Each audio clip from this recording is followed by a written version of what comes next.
I first became aware of James Petras when I cited his book, The Power of Israel in the United States, only one time, didn't find it that useful, in one of my YouTube videos on the Iraq War. I did not think of him much beyond that until I saw him cited numerous times in a later video by Irish anti-immigration activist and a sensible right-winger, although these labels are getting more meaningless by the day, Keith Woods. I found it odd that a Marxist-Leninist, anti-racist, pro-third worldist type, such as Petras, was being cited by the Irishmen, although now such bedfellows seems hardly striking to me after being in these types of spaces for so long. I decided to buy one of his books to analyze his views more in depth on the Middle East and Israel, and years later, finally got around to it.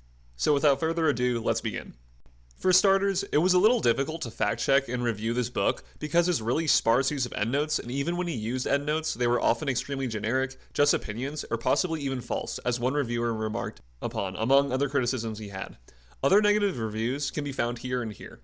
If one is short for time and wants a more broad-based perspective on his work, I would recommend these reviews. I found them quite helpful, and the usual criticisms of tail wagging the dog among other things. I don't feel too bad about focusing on the negatives, as he himself is not very charitable to even those who think he would have common cause. He criticizes Seymour Hersh and other left apologists, and even Walton Mearsheimer for not fully grasping the Jewish dimension and vice grip that the Zionist power configuration and the Zion cons have on US foreign policy and beyond. Those are terms he came up with to move the conversation past just the usual Israel lobby term, page 19. He goes much further than Walton Mearsheimer, who I tackle in this video, in the role that Israel plays and how it does so generally in supposedly domineering US foreign policy, and first tackles this by trying to debunk the War for Oil, WFO, argument about the Iraq War. This is the first part of the book, and all further critiques I will try to lay out chronologically from there. He denies the WFO argument, stating that oil companies didn't push for the war, nor did they profit off it.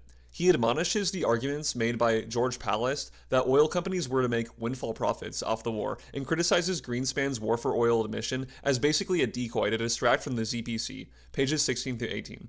There are many things wrong with his arguments. Oil companies were not needed to advocate for the war, and was never a serious component of the WFO argument. The Energy Task Force, set up by Vice President Dick Cheney, former head of Halliburton, in 2001, recognized that this oil situation for the world was dire, and in the National Energy Policy paper of the same year, showed that domestic production of oil would decrease as consumption would increase, and said that major oil producers would have to increase output, most notably in the Middle East. New Yorker columnist Jane Mayer reported on the link to the National Energy Policy Development Group's report and the hypermilitarization envisaged by Rumsfeld.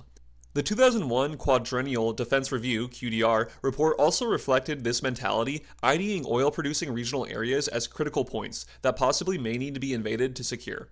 The NEP identified these Middle Eastern regions as remaining central to world oil security, and setting the Gulf as the primary focus of American energy policy, with hundreds of billions of dollars necessary to be invested into the region to secure future oil supplies. To add to this, production in Iran and Iraq were hampered by sanctions, and while Iraq was not as powerful as it was pre-Gulf War, still was a threat to the region, with General Anthony Zinni of CENTCOM testifying that it remained the most significant near-term threat to U.S. interests in the Gulf region in 2000. Most other analysts agreed and sincerely did have a belief that Saddam either had or was working on WMD of some kind. This was not actively the case, but the Dwelfer report did make it clear that post-sanctions regime Saddam did want to pursue that route and tricked the world community and even Ba'ath Party members that he had WMD programs. Obviously, the report found no evidence he had such programs post-invasion, but that's not the main point here. On top of all these factors, the sanctions regime pre-war was crumbling, and if anything was giving Saddam more popular support. Furthermore, the US wanted to pull US troops and bases out of Saudi Arabia that had been there since the first Gulf War to keep an eye on Saddam and uphold no-fly zones, but were becoming a headache for the administration and the Saudi royals. But this could not be done until any perceived threat from post-sanctions Saddam was eliminated. All of this created a perfect storm, and combined with 9/11, did not need any kind of direct lobbying from oil companies specifically. Although pre-war most oil concessions were going to non-US companies based in France, China, Russia, etc. Countries that voted against UN action against Saddam incidentally. With all this in mind, laid out nicely in Michael Clare's book Blood and Oil, also in his essay in the collection edited by Kramer and Thal, it is easy to see how the US, without Zionist ideology or direct pushes from oil executives, came to the conclusion to take Saddam out, especially given his history in the Middle East and context of US policy in the region as well. See Carter Doctrine, among others. Others, such as John Duffield, also has an essay in the Kramer and Thal collection, take a similar approach that it was not US oil companies necessarily, but the overall context of world oil demand and Saddam's destabilizing presence over important reserves, in which he not only threatened oil-producing countries in the past, planned on doing so in the future, but also flaunted sanctions and inspections regimes by kicking out inspectors and using the Oil for Food program to his benefit that caused huge scandal. This hampered Iraqi oil production essentially the whole time Saddam was in power, more or less from the Iran-Iraq War to the contemporary moment of 2003. These arguments show a much broader view than Petras' myopic view of US oil companies pushing for the war. They also did not aggressively oppose the war either, to use a reverse argument. In terms of Greenspan's statement, he was not the only high-profile person to say such a thing. General Abizaid and Nebraska Senator Chuck Hagel expressed similar sentiments. Cheney, in his famous VFW speech in 2002, heavily implied oil was a significant factor, warning that armed with an arsenal of these weapons of terror and seated atop 10% of the world's oil reserves, Saddam Hussein could then be expected to seek domination of the entire Middle East and take control of a great portion of the world's energy supplies. Furthermore, some of the US military's first actions were to secure oil infrastructure in the country post-invasion. Working with Ahmed Chalabi of INC fame in the State Department's Future of Iraq project, Chalabi not only colluded with Jewish neocons, but also met with American energy companies promising American companies will have a big shot at Iraqi oil. Paul Bremer, the Viceroy of the US in Iraq post-invasion, entrusted oil operations to Philip J. Carroll, an American oil executive who wanted to devise an American-style corporate structure to oversee the industry. Even though the oil fields were not immediately privatized, all contracts that were to be provided to foreign companies, such as those from France, China, and Russia, were to be reviewed, ostensibly giving the US companies a shot later on. Meanwhile, companies would be allowed to work with Iraqi National Oil to provide rehab and development to existing oil fields, which may not have given direct control to companies like Halliburton and Bechtel, but still enriched them with private contracts. At the time of writing for both Claire and Petras, 2004-2008 respectively, the future of Iraqi oil and US oil companies' revenue in the country was still uncertain, with the immediate aftermath of invasion and the later surge. However, even post-invasion, companies like Halliburton did make a killing of just revamping existing oil infrastructure, as alluded to by Claire. For example, the company received a no-bid contract worth $7 billion for putting out oil fires and repairing oil infrastructure. Clearly a conflict of interest with Cheney as former head of Halliburton, and I won't even go into the argument of defense contractors reaping profits, the Carlyle Group, Bush family connections to the Saudis, including the Bin Ladens, etc. One can easily make the asinine argument that the war was all about military-industrial complex profits and nothing else, and frankly do this much better than the War for Israel argument. See books by William Harting for more on this. Also, Naomi Klein, author of The Shock Doctrine, showed that major oil companies did indeed profit from the war, helping to push the Iraqi oil law in 2007 that allowed for more foreign investment and profit sharing, contracts to train or help existing Iraqi oil companies and workers, reaping benefits of high prices due to uncertainty of war, etc., etc. In hindsight, US and British oil companies did win some contracts directly in Iraq, as opposed to what Petras wrote. However, this did not always remain stable, and later on Chinese firms did tend to dominate and may have won out, as it were. But the situation has always been fluid and not so black and white. Regardless, US firms, military contractors, and oil companies clearly did benefit from the war, and I don't see how this would have been feasible if Saddam had stayed. This is not to argue that it was just a war for profits, but companies still take advantage of whatever the situation is, and in some cases did help set the stage for such a situation. But that has more to do with the argument of war via military-industrial complex, which we don't have time for. See my previous book recommendations and common sense on that one. Petras then briefly touches on the national security argument. He basically considers Saddam a non-threat at the time due to the sanctions and inspections regime, and that there was no need to overthrow him. I will come back to this later as he reverses this argument, but the point was post-sanctions Saddam could become powerful again, and according to most analysts did have those aspirations. See Dwelfer report as I alluded to earlier. He doesn't really go over any other major arguments to debunk, but there are several others, one of which I always thought was convincing was essentially the need for the US to show primacy, and the post-Cold War era, and Saddam was essentially an easy target and a collaboration between US primacists, such as Cheney and Rumsfeld, with neoconservatives, their underlings like Wolfowitz, Pearl, Faith, etc. I was always fond of this theory, but I think the other ones I suggested also have value. Obviously the neocons played a large role, but I think the idea that they only pushed the war for the sake of Israel has very scarce evidence, as Norman Finkelstein shows in chapter 4 of his book, Knowing Too Much, assessing the views of neocons and others. Also, just the history of the Jewish neocons shows that they were hawkish on plenty of issues, not just the Middle East, spending most of their careers on Cold War policy, but I digress. One can find the full Duggan dissertation on US primacy here, or look at the shorter essay in the Kramer-Duggan anthology. He briefly goes over some Jewish neocons and others in the Clinton years who pushed for either sanctions or war with Saddam, page 22.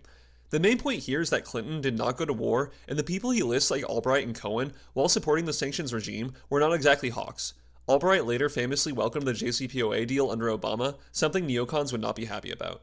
Not to mention he fails to list prominent non-Jewish hawks like Bolton, Cheney, and Rumsfeld, who were prominent along with the Jewish neocons during the same time period, essentially listing the Jewish but not the Gentile compatriots, or listing the Jewish subordinate, Philip Zelikow, but not the Gentile boss, Condi Rice, while remarking on the 2002 national security strategy.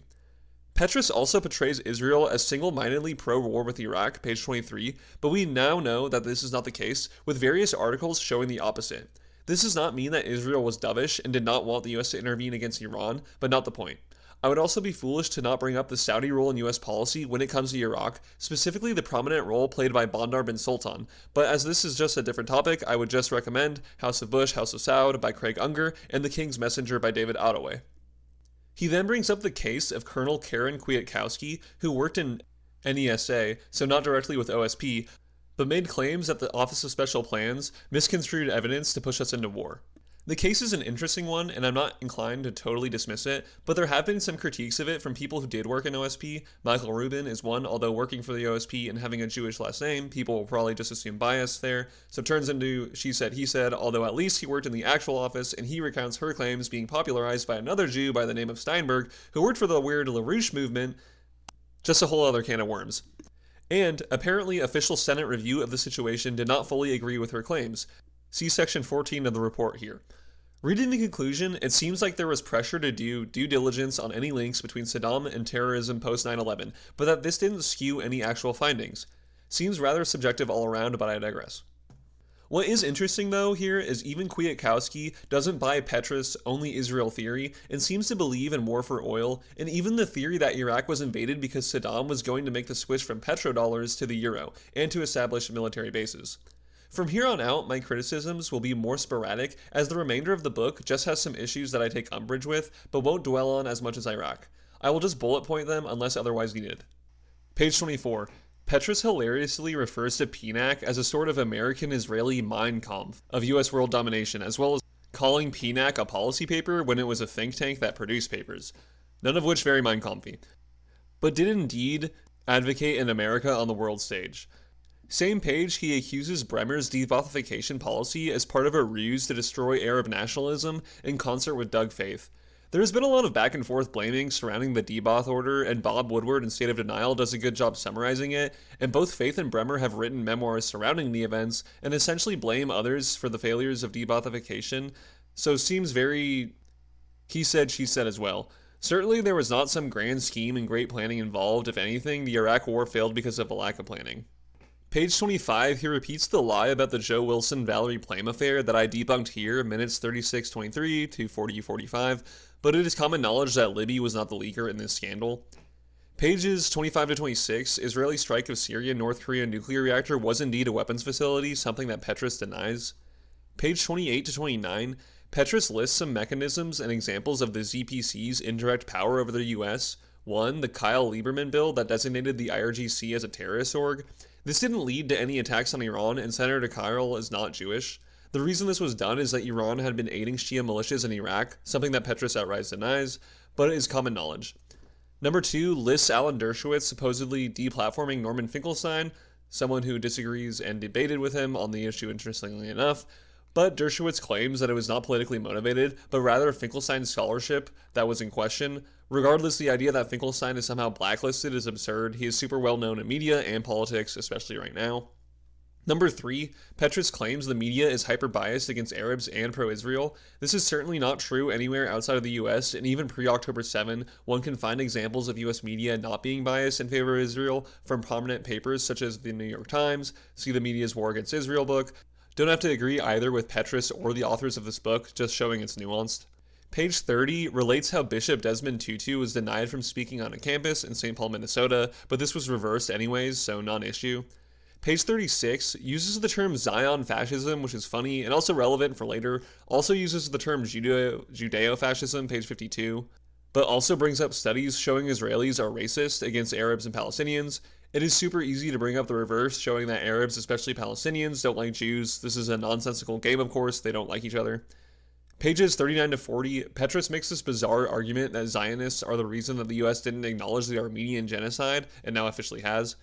This is absurd. Plenty of groups were opposed to this, mainly Turkish ones for obvious reasons, also groups that were concerned over NATO. Also, Adam Schiff was one of the more outspoken proponents of recognition and is a Jewish Zionist congressman.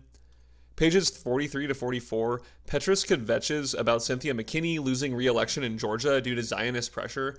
I don't care if that did happen because McKinney is an insane person and believes in reparations, yet right-wingers will flock to her, and Petras if it means owning the Jews. He also complains on page 44 that Jews helped roll back affirmative action for blacks. He gives no footnote for this, so can't confirm or deny, but good, affirmative action is stupid, even though dumb right-wingers will blame Jews for it anyway, so can't win no matter what.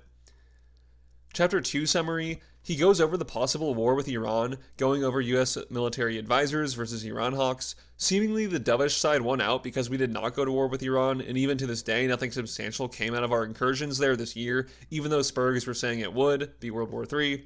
So not really the best argument to show neocons control everything, and Petras seems to gloss over the fact that the IAEA did find Iran in breach of the NPT in 2005. I go over Iran's history with its nuclear program in another Substack article. Chapter 3 summary basically says an NIE report on Iran dismissed they had a weapons program and neocons backed off. I'm not sure how this proves they control the government, but regardless, Iran clearly intends to have a nuclear weapon just like North Korea eventually got one. Chapter 4 summary didn't really read as it's going beyond my wheelhouse, but endorses a pretty controversial book, Day of Deceit, that makes the argument the US goaded the Japanese into Pearl Harbor. This is not widely accepted, and I find it odd a self-proclaimed anti-fascist would try to make Imperial Japan look like the victim here. I skipped chapter 5, just a couple pages on something about Gaza, don't care. Chapter 6 summary focuses on Petras, who he sees as overly hawkish, particularly on Iran. Petras just denies that Iran had anything to do with Shia militias attacking US troops in Iraq and providing IEDs, but this is common knowledge at this point. You can see my other article on Iran on this, or just ChatGPT it. Also in this chapter, he discusses the surge of troops going to Iraq in 2006. Just want to clarify, most neocons were out of the Bush administration by then, and Megan O'Sullivan, among other Gentiles, was one of the main brains behind it. Chapter 7 summary, military-driven over market-driven empire, essentially making the argument that US military adventures are the new way the US empire is acting in the world and is detrimental to the US and others. I think the two are intertwined and basically need US dominance to ensure open sea trade routes, flow of oil, international trade and commerce, etc. He also treats every US intervention as automatically evil when at least some of our endeavors into other countries are out of genuine humanitarian concern. He denies this and says these interventions are for Israel, listing Yugoslavia, Somalia, and Sudan along with Iraq. I have no idea why Israel would matter for any of the former, and Iraq has basically been disproven as well. Page 133. Also in Christopher Hitchens' article on Walter Mearsheimer's work, he points out that while Jewish neocons supported intervention in Bosnia, Sharon publicly opposed it. Also on page 140, he chides those who use the term Islamo-fascism, but literally uses the term Zion-fascism and Judeo-fascism in the book unironically. He's extremely biased and inconsistent when it comes to this, i.e. he complains about accusations of anti-Semitism, but then constantly cries about Islamophobia and racism. Chapter 8 summary, just more conflating US militarism with the Israeli agenda. Essentially, anytime a Muslim and or Arab group is opposed, it's because the US is a lapdog for Israel. He cites the Ethiopian war against Somalia as an example of this as a proxy war, page 145. He also makes the totally false prediction that the Arab world will be soft on Iran, balancing out the Israelis. This has basically not been true at all up until very recently, with both Israel and Saudis pushing Trump to abandon the JCPOA, and especially the Saudis pretty hardline against Assad, etc. Read the book Black Wave by Kim Gaddis, shows the rivalry between Saudi and Iran going back decades into the present. On page 149, he says the Iraq war was a success for Israel.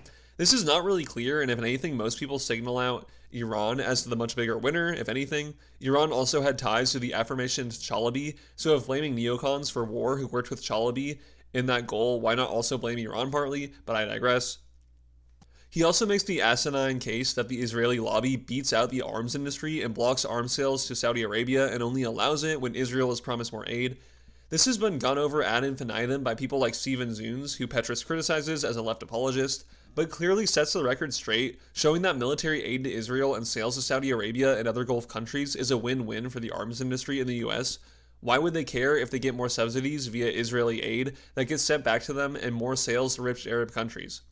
Page 159, he again complains about racist rabble-rousing against Muslims and goes on a tirade about Israel supporting right-wing Christian militias in Lebanon. Again, I don't know why any right-winger would want to ally with this guy. He is an apologist for the worst of the Third World while berating the West for any conceived notion of bigotry. He also really dislikes Kurds, page 161. On page 164, he uses the term Judeo-centrism and states, "It is not the ideology or practice of the great majority of US Jews, but Judeo-centrism is a perspective which guides the organized, active minority driving the major Zionist organizations." In a sense, I suppose Jewish orgs and Zionist orgs are going to be Judeo-centric, because obviously, but he would besmirch and admonish anyone saying, "The vast majority of Muslims aren't jihadists, but jihad is an important ideology to most Muslim organizations," or something to that effect, again, inconsistent. Chapter 9 summary looks at polling numbers for US Jews who are the most anti-war group of Americans. Wallen Mearsheimer also pointed this out, and I would add a lot of anti-war grassroots activist leaders were also Jews, Eli Pariser and Leslie Kagan, among others. Petras doesn't really care about any of this and just says it doesn't matter because Jews are generally pro-Israel and that Israel is the cause of these wars, and that the Jewish community as a whole has failed to prevent the hyper-Zionist leaders from doing what they do. Again, just hyper-focusing on Jews for not doing enough, but all other groups just don't matter or get a pass. It reminds me of people demanding all Muslims announce terrorism every time a terrorist attack happens, which takes a lot less logical leaps to do, to be frank, than expecting random US Jews to denounce random Zionist orgs or neocons. I don't expect Christians to disavow Bush just because he was evangelical, necessarily, even though he invoked religious themes quite a lot. Again, complains about Israeli racism towards Palestinians, but I've covered that already. He just hyper-focuses on Jews like all other JQ Spurgs. Chapter 10 summary and lasting thoughts. Not much in this last chapter, but does ironically complain about the ad hom attacks of being called an anti-Semite when making critiques. The man who spent half the book calling people racist, fascist, and Islamophobic is mad that some people may have called him anti-Semitic. What's good for the goose is good for the gander. Overall, I would not recommend Petras for anyone interested in the War for Israel argument or for any real analysis of anything in the Middle East. He takes an already pretty far-fetched idea and stretches it out even more so. Most of his predictions or statements were objectively false and just idolizes any anti-Western ideology or country. I would say I have no idea why some right-wingers use his work, except I do know why. It's because both types have an obsession with blaming Jews for everything, and this gets the US and Gentiles out of the spotlight and just blames all things on Israel and the ZPC. Regardless, maybe his thoughts on Latin America or obscure Marxist politics might have some value. I don't plan on finding out, but he is a waste of time when it comes to serious evaluation of US policy in the Middle East.